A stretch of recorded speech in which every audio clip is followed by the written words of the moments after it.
When the Muslim world reacted in fury over the Danish cartoons of Mohammed, this was the face of moderation that European Muslim leaders wanted the world to see.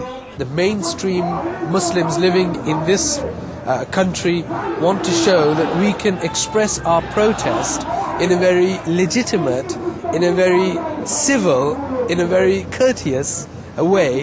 But this is the other face of European Islam.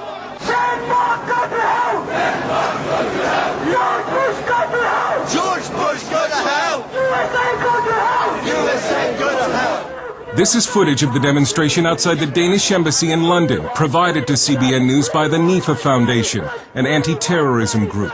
What you can't see in this video is that one of the demonstrators is dressed as a suicide bomber.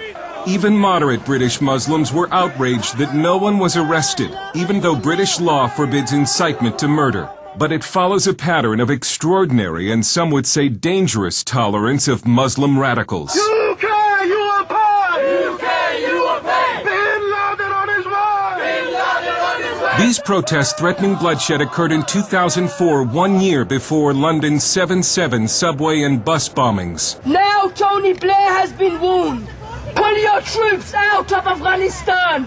Pull your troops out of Iraq.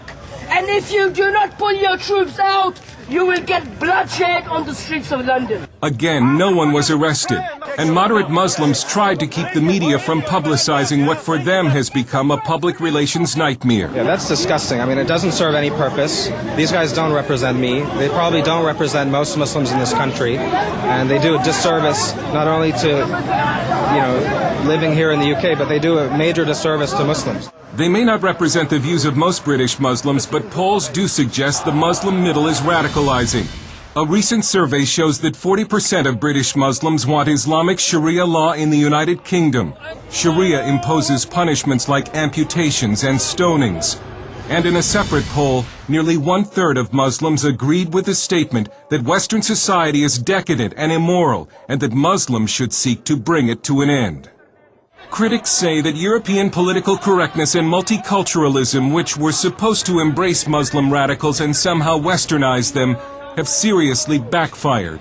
And now Western Europe seems paralyzed by the political correctness that grips the government and the media. One of the biggest fears for a lot of commentators, whether they're terrorist commentators or commentators on the Middle East, is if they actually address this whole issue of Islam and start to question it, what they fear is being labelled as an Islamophobe. There's a real reluctance to offend the ethnic communities of any sort, let alone the Muslim community. And there seems to be a lack of political will to stop Muslim radicals bent on conquest. May Allah bomb you!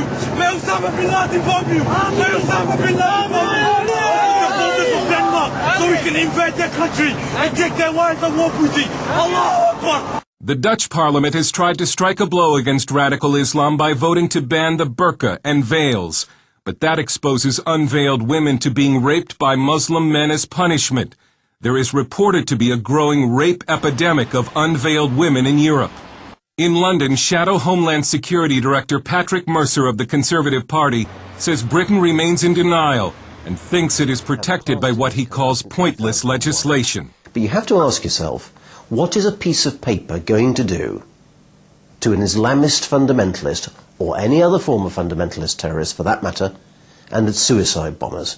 Are you going to be able to hold this up in front of them and say, don't blow yourselves up, otherwise we'll get really cross? In France, the government continues to pretend that Muslim anti-Semitic violence is not a problem, but it couldn't keep tens of thousands of Frenchmen from marching last month after the brutal murder of a young Jew named Ilan Halimi by French Muslims. Halimi was held for ransom and then tortured to death by Muslim immigrants who phoned his family and recited to them verses from the Quran as their son screamed in agony. French conservative political writer Guy MILLIERE. A lot of Jews in Europe, and especially in France, are really scared about the future. I have many Jewish friends, and they say to me, we think we shall have to leave France to go to the United States, to Canada, to Israel, but France will not be our country anymore. It's a similar story all over Europe.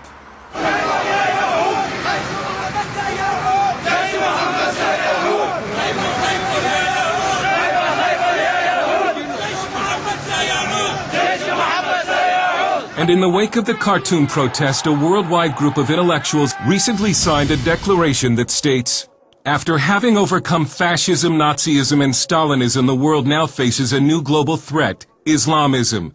It is not a clash of civilizations nor an antagonism of West and East that we are witnessing, but a global struggle that confronts democrats and theocrats. And Europe's problem with radical Muslims is our problem too."